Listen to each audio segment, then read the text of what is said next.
Hello guys, আসসালামু আলাইকুম। Myself Tasin Hossain, welcome to my blog নং 385। আজকে আমরা যে ব্লগটা করবো সেই ব্লগটা হচ্ছে আব্বু অনেকগুলো ঘড়ি আছে, ঘড়ি আর 250 টাকার সুতা হচ্ছে আমাদের কাছে রাখছে 230 টাকা, 2500 গছের সুতা। তো তোমরা একটা ভিডিও দেখে আসবে। আর আমি চুল কাছে কালকে মানে ফেব্রুয়ারি মাসে 18 তারিখে 2025 সাল।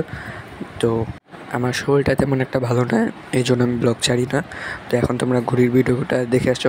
1 2 3, লেটস গো।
তো আজকে ব্লগ এই পর্যন্ত ছিল। ব্লগটা ভালো লাগলে লাইক সাবস্ক্রাইব করে দিবা। টাটা টেক ফান, খোদা হাফেজ।